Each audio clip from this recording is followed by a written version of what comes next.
2007년 6월 29일 우리가 샌프란시스코와 뉴욕 등 미국 전역의 도심에 마치 신드롬과 같이 놀라운 사건들이 일어났습니다. 그것은 어린아이부터 어른들에 이르기까지 수많은 사람들이 수백 미터가 넘는 긴 대열을 가지고 꼬박 밤을 새우면서 그 지역에 있는 한 매장에 줄을 서서 기다리는 것입니다.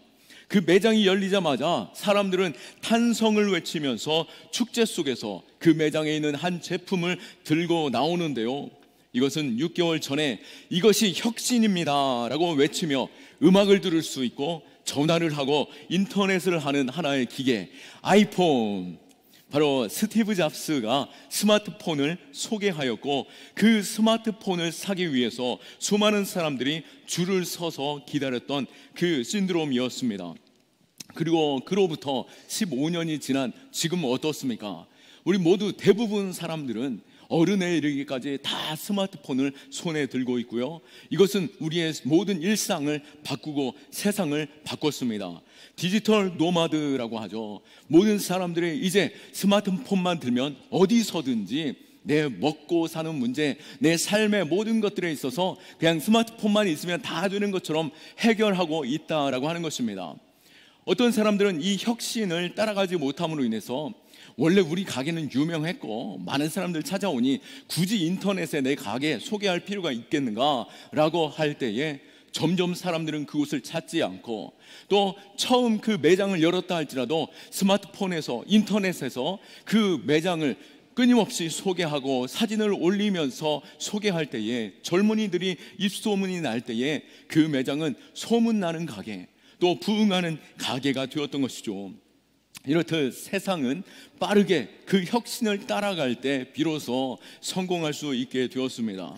바로 손에 든 그 움직임을 통해서 변화해야 산다, 혁신만이 살 것이다, 변화하지 않으면, 우리가 나아가지 않으면 그곳에서 죽게 될 것이다 라고 하는 그러한 외침이었던 것입니다. 우리 안에도 이러한 변화들이 있어야 할 것입니다. 교회는 어떻습니까? 교회도 변화 끊임없이, 저희 교단은 개혁 교단인 것이죠. 그러기에 끊임없이 개혁이 일어나는데요, 오직 성경, 오직 믿음, 오직 은혜로 우리가 성령의 그 자유함을 따라서, 자유로우신 그 성령의 인도하심을 따라서 변화되는 교회 될 때에 하나님께서는 우리 교회를 들어 사용하십니다. 뿐만 아니라 성령님께서는 어떻게 우리를 변화시키십니까? 초대교회부터 끊임없이 변화시킨 것은 그들 안에 머물러 있지 않게 하시는 것입니다. 내가 편안한 자리, 그 자리에 머물러 있지 않게 하시는 것이죠. 교회도 그곳 가운데 우리끼리 좋사오니 그곳에 머물러 있지 않게 하신 것입니다. 끊임없이 움직이고 끊임없이 나아가게 하셨던 것이죠. 뭐죠? 복음을 전하게 하신 것이고 전도하게 하시는 것입니다. 지금도 우리 마음 가운데, 우리 교회 가운데 끊임없이 혁신 일으키기를 원하시는 분, 내가 지금까지 머물러 있던 그러한 신앙에서 나로 하여금 일어나 입 닫았던 내 삶에서 입을 열어 증거케 하시는 일들, 성령님께서는, 하나님께서는 우리로 하여금 그 자리로 나오게 하시는 것이죠. 오늘 그 자리로 부르신 하나님의 그 은혜, 그 부르심에 우리가 반응할 수 있기를 축원합니다.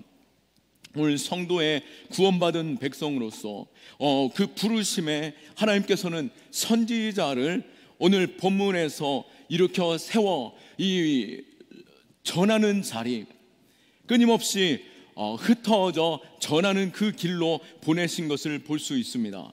바로 에스겔이었는데요, 바로 그가 당시에 강력한 바벨론에 의해서 이스라엘이, 예루살렘이 회파되어지고 침공당하였을 때 임금의 자리에 있던 이 3개월밖에 되지 않았던, 임금의 자리에 3개월밖에 되지 않았던 어린 유다 임금 여호야긴과 함께 상류층의 사람들, 그리고 지식인들은 붙잡혀 바벨론의 포로로 가게 되었습니다. 이 잡혀간 사람들 가운데 한 청년, 바로 에스겔이 있었는데요, 바벨론에 포로된 지 4년이 되었을 때에 하나님께서는 그를 예언자, 전하는 자로 이 파수꾼으로 그를 세워 하나님의 놀라운 이 사건을, 하나님의 그 계획하심을 그 땅에 전하게 하셨습니다. 그러한 가운데 이 이스라엘 백성들은 포로 되었다 할지라도 우리가 이 자리 가운데 하나님의 백성들을 이대로 내버려 두실 것인가? 하나님께서는 저 할례받지 않은 이방 민족, 저 포악한 이방 민족에게 우리를 그대로 내버려 두시지 않을 것이다 라고 그들은 생각하였지만, 하나님께서는 에스겔을 통하여서 분명히 하나님의 뜻을 밝히십니다. 그들은 그 자리 가운데 깨우치는 그 시간, 하나님께서 그들을 완전히 변화시키는 시간 동안 머물게 하셨고, 또 하나님께서는 예루살렘의 그 백성들로 하여금 하나님께서 그 회파되어지는 가운데 다시 돌아올 것에 대해서 에스겔을 통해 후에 말씀하시겠지만, 분명한 것은 무엇입니까? 바로 하나님의 음성을 들어야 하는 것이고 하나님의 음성에 반응하는 자 되어야 한다라고 하는 것입니다. 오늘 그 파수꾼으로 에스겔을 세우셨습니다. 에스겔을 세우실 때에 그에게 뭐라고 말씀하십니까? 바로 17절 말씀에, 인자야 내가 너를 이스라엘 족속의 파수꾼으로 세웠으니 너는 내 입의 말을 듣고 나를 대신하여 그를 깨우치라 라고 말씀합니다. 과연 파수꾼은 어떤 사람입니까? 파수꾼이란 경계 근무를 서는 사람입니다. 군대에서 철책이나 경계 가장 끝에서 높은 곳에서 그 경계 밖을 바라보며 외부에서 이 안으로 침입하는 자들이 있진 않은지, 또 외부가 소란스럽거나 또 외부의 적들이 준비하고 있지 않은지 미리 보고 그것을 발견할 때 즉시로 성 안으로 전파하는 자가 바로 파수꾼인 것이죠. 이 파수꾼이란 그 이름은 초패라고 하는 그 원형을 가지고 차파라는 단어로 사용하고 있는데요, 이 초패라고 하는 이 단어는 날카로운 눈을 보는 것과 같습니다. 날카로워 예리하게 온 땅을 바라보고 또 그 예리함 속에서 빠르게 분별하여서 그 땅에 전하는 자, 감찰하는 자를 바로 파수꾼이라고 하는 것이죠. 높은 망대에서 이 선지자 된 파수꾼은 어땠습니까? 높은 곳에 서 있어 하나님의 음성에 민감함으로 듣고 그 음성을 끊임없이 백성들을 향하여 전하는 것입니다. 마찬가지로 하나님께서는 우리를 파수꾼으로 부르셨습니다. 지금 하나님께서 내게 말씀하시는 거, 그 음성을 들을 수 있기를 축원하고, 또 그 부르심의 자리로 담대히 나아갈 수 있기를 원하고, 무엇보다도 전하는 자 될 수 있기를 축원합니다. 오늘 본문에서 하나님은 4가지의 경우를 가지고 선택과 그 선택의 결과들을 말씀하고 있는데요, 첫 번째 선택은 어떤 것입니까?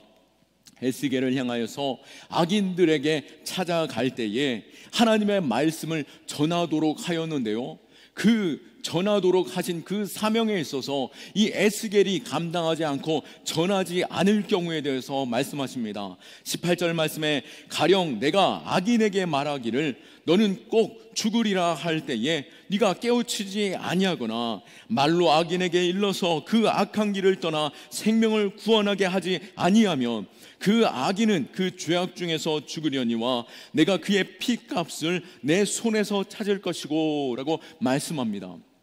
이때 악인은 죄인을 의미하죠. 세상 범죄함이 있겠죠. 또 하나님을 알지 못하거나 하나님을 알매도 하나님을 멀리 떠난 그 죄의 길에 서 있는 자들을 의미하는 것입니다. 그 죄의 길에 서 있는 자들을 향하여 에스겔을 통하여 말씀할 때에 에스겔은 그곳에 가서 하나님의 그 뜻을 전해야 하는데, 에스겔이 어떻게 합니까?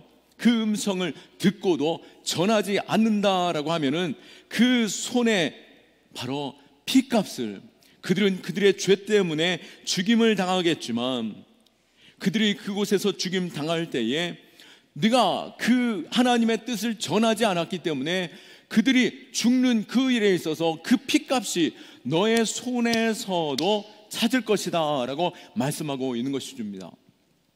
하나님께서는 우리에게 오늘 예비 목록표를 주셨을 때 번뜩 떠오르는 사람이 있을 것입니다. 하나님께서는 분명히 그들에게 다가가서 하나님의 뜻, 하나님의 그 부르심을 전하라라고 말씀하고 계신 것이죠. 아직 죄의 길에 머물러 있는 그 영혼을 주님께서 찾으시는 그 음성을 우리는 나가서 전해야 함에도 불구하고 전하지 않을 때에 결국 그 죄인들은 자신들의 죄 때문에 죽임을 당하겠지만 그들의 죽임 당하는 그 핏값에 있어서 바로 내 손에서, 전하지 않은 너의 손에서 그것을 찾겠다라고 하시는 그 두려운 말씀을 전하고 계시는 것입니다.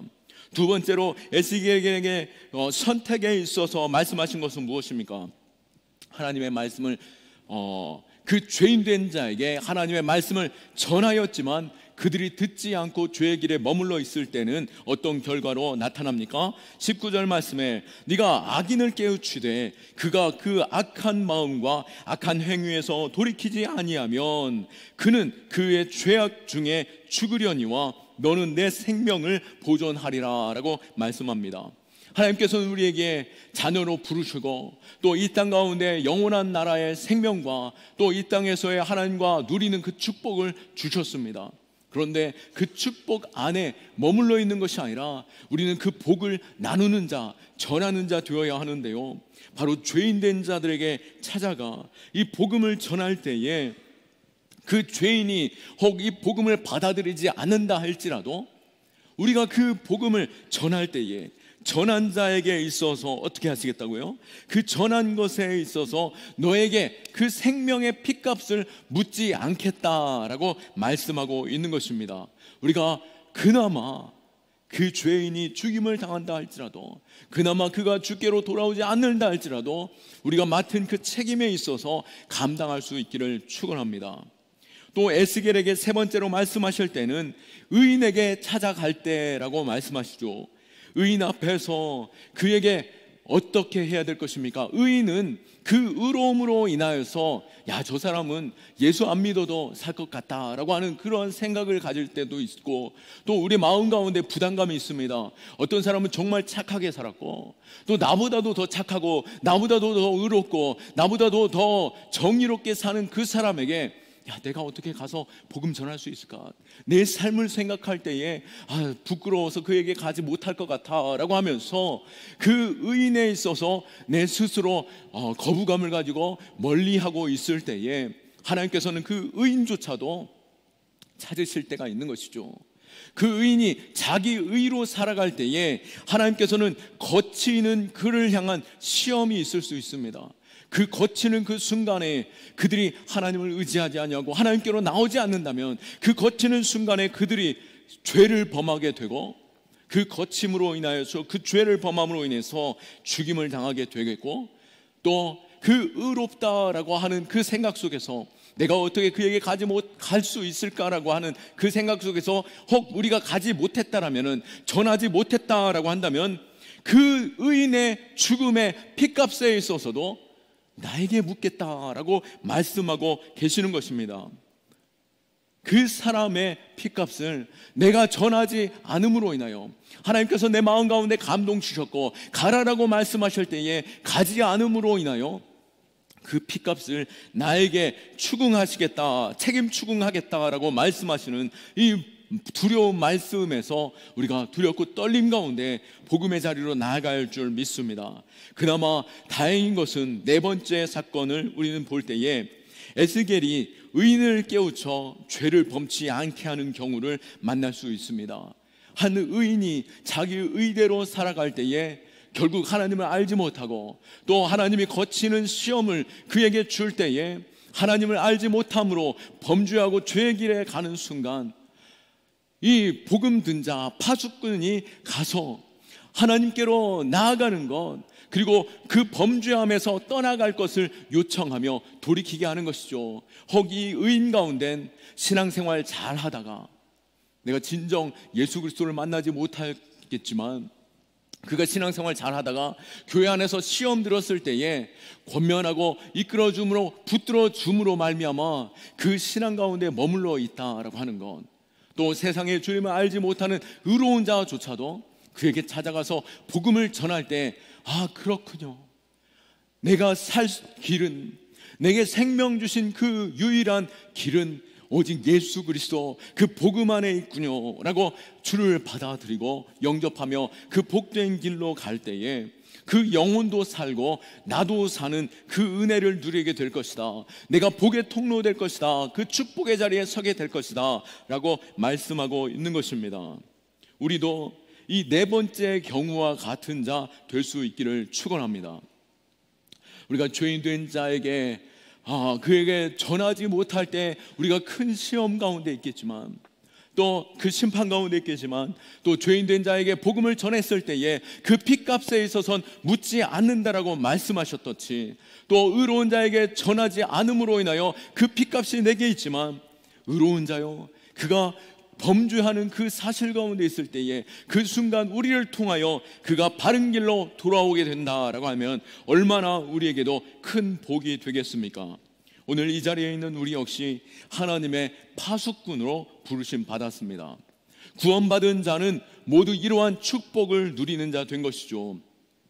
하나님께 택하여 부르심 받은 자로서 구원받은 자는 이 땅 가운데 하나님과 동행하는 삶, 또 영원한 생명을 누림으로 하나님과 그 친밀함 속에서 하나님과 화목함으로 인하여 이 땅에서 누릴 뿐만 아니라 영원하신 하나님의 나라에 그 영원한 생명을 누리는 자 되었습니다.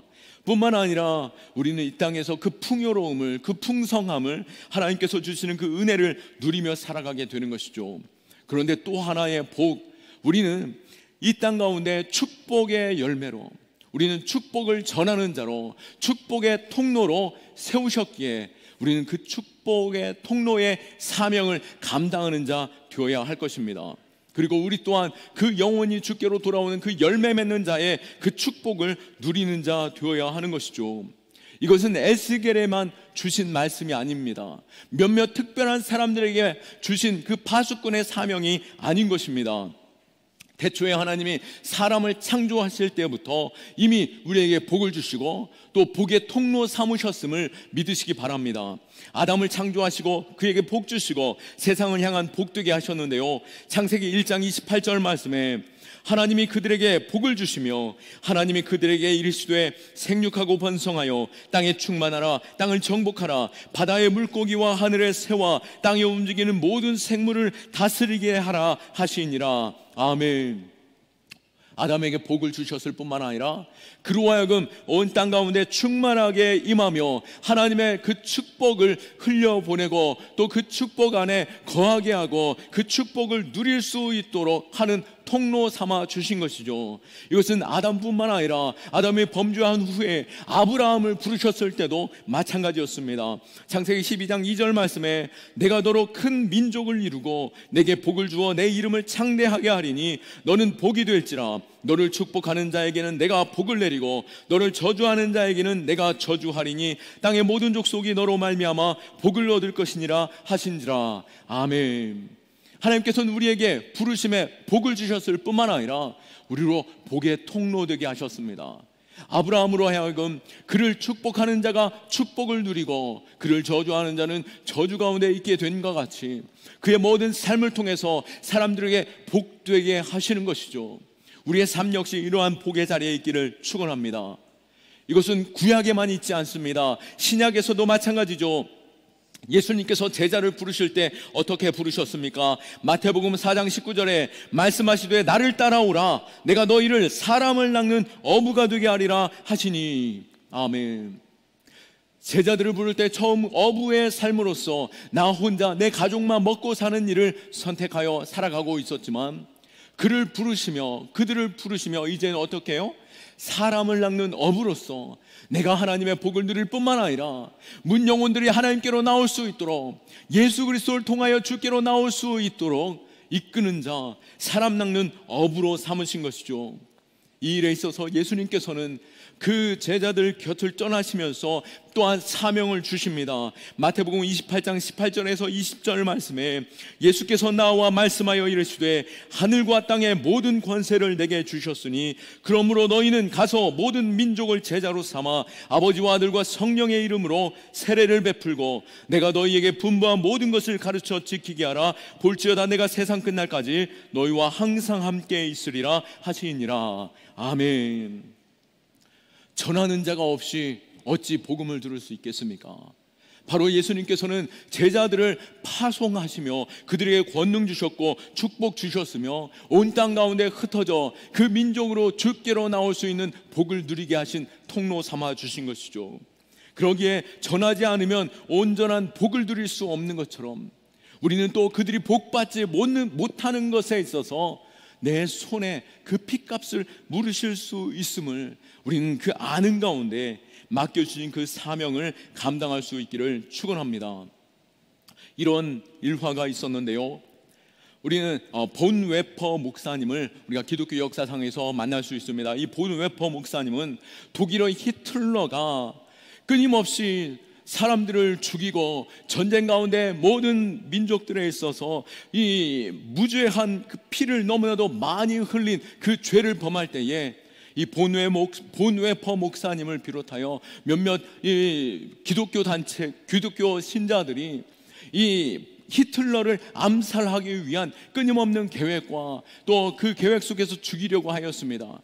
안타깝게도 본 웨퍼 목사님은 이 히틀러를 죽이려는 그 순간에 붙잡혀서 결국 죽임을 당하게 되는, 감옥에서 죽임을 당하게 되는 그 상황 속에 놓여지게 되었는데요.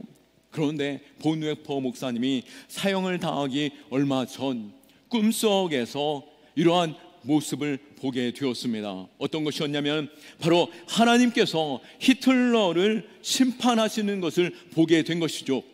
히틀러가 죽어서 하나님의 심판대 앞에 섰는데요, 하나님께서 너는 살았을 때에 많은 사람들의 무죄한 피를 흘렸으므로 영원히 꺼지지 않는 지옥의 불에 들어가 형벌을 받게 될 것이다, 고통을 당할 것이다 라고 선고하셨습니다. 그때 히틀러가 하나님 앞에서 항의합니다. 하나님, 억울합니다. 저는 사후에 이런 세계가 있는 것을 알지 못했습니다. 또 이런 세계가 있는 것을 내가 알았다면 내가 그토록 잔인무도한 죄를 범했겠습니까?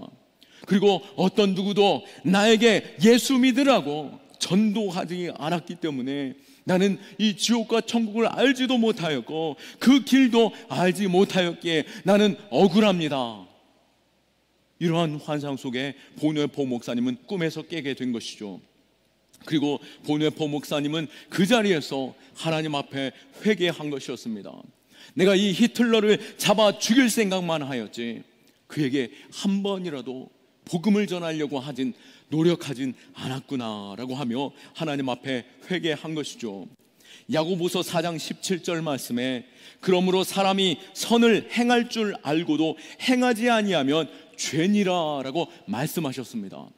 우리가 내 주변에 있는 그에게, 내가 사랑하는 이에게 복음을 전해야 된다라고 하시는 하나님의 그 음성과 그 뜻하심을 내가 알았음에도 불구하고 그 일을 내가 두려움 때문에나 또 부끄러움 때문에나 여러 가지 상황 속에서 행하지 않았을 때에 이것이 죄다라고까지도 말씀하고 있는 말씀인 것이죠. 하나님께서 그 죽음에 있어서 그 핏값을 우리에게 찾으실 때에 물론 우리는 구원함을 받았죠. 영원하신 하나님의 나라의 그 약속에 우리는 누리는 자 되겠지만 우리는 그 열매 맺는 자의 삶을 살았는가? 하나님의 나라에 내가 그만한 상급이 있고 또 하나님께서 내 영혼을 맡겨주셨음에도 불구하고 그 영혼이 심판의 자리에 있을 때 우리는 얼마나 부끄러운 마음이 그 앞에 설 수 있겠습니까? 그러기에 오늘 우리는 하나님께서 이 파수꾼의 자리로 부르셨음을 알고 우리는 그 자리에서 맡은 일을 감당할 수 있어야 할 것입니다. 오늘 본문의 해설과도 같고 결론적인 말씀을 에스겔 33장에서 말하고 있는데요, 에스겔 33장 6절에서 7절 말씀에 보면 그러나 칼이 임함은 파수꾼이 보고도 나팔을 불지 아니하여 백성에게 경고하지 아니하므로 그 중에 한 사람이 그 임하는 칼에 제거당하면 그는 자기 죄악으로 말미암아 제거되려니와 그 죄는 내가 파수꾼의 손에서 찾으리라. 인자야 내가 너를 이스라엘 족속의 파수꾼으로 삼음이 이와 같으니라. 그런즉 너는 내 입을 말을 듣고 나를 대신하여 그들에게 경고할지니라. 아멘. 나를 대신하여 그들에게 경고할 것이다 라고 하시는 하나님께서 파수꾼으로 세우셨고 우리 마음 가운데 감동 주셨음에도 불구하고 나팔을 부지 않았을 때에 그 성 안에 큰 전쟁 속에서 죽임을 당하는 한 영혼이 있다라면 그 파수꾼에게 그 피의 값을 묻겠다라고 하는 것이죠. 왜 하나님께서 이렇게까지 우리에게 이것을 물으시며 피값까지도 따지고 계시는 걸까요? 에스겔 33장 11절 말씀에 그것을 말씀하고 계시는데요. 너는 그들에게 말하라. 주 여호와의 말씀이니라. 나의 삶을 두고 맹세하노니 나는 악인이 죽는 것을 기뻐하지 아니하고 악인이 그들의 길에서 돌이켜 떠나 사는 것을 기뻐하노라. 이스라엘 족속아 돌이키고 돌이키라. 너희 악한 길에서 떠나라. 어찌 죽고자 하느냐 하셨다 하라. 아멘. 하나님께서는 베드로후서 3장 9절 말씀에서도 하나님께서는 그 죄인된 자를 바로 심판하지 않는 것은 끊임없이 오래도록 참고 참으셨으며 그 한 영혼도 멸망당하지 아니하고 다 회개하여 돌아오기를 기다리는 가운데 우리에게 그들을 향하여 끊임없이 외치라라고 파수꾼으로 세워 그들에게 보내신 것입니다. 물론 이 일을 감당하는 것은 결코 쉽지 않습니다. 하나님은 에스겔에게 두려워하지 말고 무서워하지 말라라고 독려하십니다. 에스겔 2장 6절 말씀에 보시면 인자야 너는 비록 가시와 찔레와 함께 있으며 전갈 가운데 거주할지라도 그들을 무서워하지 말고 그들의 말을 두려워하지 말지어다. 그들은 패역한 족속이라도 그 말을 두려워하지 말며 그 얼굴을 무서워하지 말지어다 라고 말씀하시며 우리가 가시밭에 들어가는 것 같고 정갈들 사이에 들어가는 것처럼 내가 복음 전하는 것이 내 마음에 큰 두려움이 되기도 하고 또 걱정도 되고 또 내 마음에 불안하면서 전해도 될까라고 할 수도 있겠지만 두려워하지 말고 의심하지 말고 무서워하지 말라라고 말씀하시면서 에스겔에게 한 가지 은사를 주셨는데요. 특별한 일을 행하셨는데요. 에스겔 3장 9절에 보시면 내 이 말을 화석보다 굳은 금강석같이 하였으니 그들이 비록 반역하는 족속이라도 두려워하지 말고 그들의 얼굴을 무서워하지 말라 하시니라. 아멘. 그들이 악한 자고 그들이 나를 해할 것처럼 보여지겠지만 어떻게 하신다고요? 그의 얼굴을 아주 두껍게 아주 단단하게 금강석처럼 만들겠다라고 말씀하고 계시는 것입니다. 여러분 그 복음의 자리 담대하게 서십시오. 왜요? 하나님께서 우리 얼굴을 아주 두껍게 하셨다라고 말씀하고 계시는 것이죠. 금강석처럼 아주 단단하게 하셨다라고 말씀하고 계시는 것입니다. 나가기만 하시면 입을 열기만 하시면 우리로 부끄럽지 않게 하시고 두렵지 않게 하여 주시고 오히려 이것이 내게 복이 되는 줄 믿으시기 바랍니다. 그렇기에 사도 바울도 어떻게 말합니까? 우리는 이 일에 있어서 책임지지 않는 자리까지도 나아가야 하는 것이죠. 사도행전 18장 6절 말씀에 보면 바울이 그 자신을 복음 전하는 것에 있어서 비방하고 대적하는 이들을 향하여서 자신의 옷을 털어버리면서 이 피가 너희들 머리로 돌아갈 것이요 나는 깨끗하니 나는 피에 대하여 자유롭다라고 말씀합니다. 그것처럼 우리가 하나님께서 맡기신 일, 하나님께서 그 책임을 묻기 전에 우리가 감당하고 나에게는 책임 없습니다 라고 우리가 담대히 말할 수 있는 자 될 수 있기를 축원합니다. 우리는 깨우치는 자로 부르셨습니다. 오늘 본문을 보시면은 무려 6번이나 깨우치는 자다라고 말씀하고 있죠. 이 깨우치다라고 하는 것은 자하르라고 하는 히브리 단어인데요, 바로 빛이 번쩍이는 모습을 나타내는 것에 있어서 어원을 가지고 있습니다. 어떤 사람은 한 가지 빛이 번쩍하는 것처럼 아이디어가 떠올라서 그것으로 말미암아 기존에 있던 것을 잘 조합해서 버물려서 온 세상을 혁신으로 다 바꾸어 놓았습니다. 마찬가지로 한 줄기 빛이 잠깐 비추는 순간 절망 중에 있던 영혼, 어둠 가운데 있던 영혼에게 소망이 생기는 것이고 그 영혼이 복을 얻게 되는 것입니다. 오늘 주보에 들어간 예비 목록표를 볼 때에 내 마음 가운데 생각난 영혼, 그들이 혹 절망 가운데, 답답한 가운데, 그 어두운 가운데 있을 때 한 줄기 빛을 잠깐이라도, 잠깐 찰나 비출 때에 그들에게 소망이 될 줄 믿고, 또 그것이 우리에게 복이 될 줄로 믿으시기 바랍니다. 세상과 하나님 앞에서 신실한 한 기업의 CEO가 있었습니다. 사장님이죠.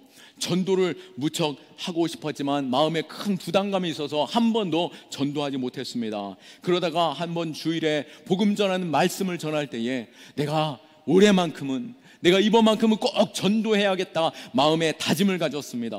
많은 회사 동료와 업무 관계로, 개인적으로 또 많은 사람들에게 존경받는 사람이었음에도 불구하고 전도하지 못한 것에 있어서 부끄러워 여전히 그 마음 가운데 두려움이 있었지만, 먼저 자신에게 가장 가까이 있었던 한 여인, 자신의 비서에게 말을 하죠. 이보게, 자네 교회 다니나? 라고 물었습니다. 두려운 가운데 얼굴 두껍게 하여서 부끄러운 중에라도 말하였던 것이죠. 그때 비서가 당황스러운 표정을 가지고 굳은 표정으로 왜 그런 걸 저에게 물으시죠? 라고 말할 때에 아니야 괜찮아, 일해 라고 말하지 않고 다시 한번 힘을 내서, 요게 교회 다니면 복을 받는다네, 예수 믿으면 영원한 생명을 얻고 참 기쁨을 그 인생에 얻게 될 것일세, 예수 믿어보게 라고 전하게 된 것이었습니다. 그때 이 비서가 말을 하죠. 사장님, 사실 제가 사장님을 15년 동안 뵈오면서 너무나도 신실하시고 정직하시고 또 바르게 기업을 운영하시고 또 많은 사랑이 있기에, 야, 예수 믿으시는 분, 교회 다니시는 분은 저런 분이시구나, 나도 교회 다니고 싶다라고 하는 마음이 있었는데요. 사실 사장님께서 말씀 안 하시기에 나 같은 사람은 교회 다니면 안 되나 보다라고 생각하고 있었습니다. 그런데 사장님 말씀해 주셨으니 저도 교회 나갈게요 라고 말씀한 게 된 것이죠. 너무나도 쉽게 전도가 되었던 것입니다. 마찬가지로 짙은 어둠과 절망 중에 한 줄기 빛을 간절히 기다리는 영혼들이 있는 것이죠. 오늘 마음 가운데 떠오른 그 영혼들을 놓고 우리가 끊임없이 기도할 수 있기를 원하고, 그 영혼이 주께로 돌아오기를, 그리고 내 손에 그 핏값을 묻는 그 부끄러운 자리에 서지 않는 저와 여러분 다 될 수 있기를 예수 그리스도의 이름으로 축원합니다. 아멘. 우리 하나님께 영광의 박수 올려드립니다. 우리 자리에서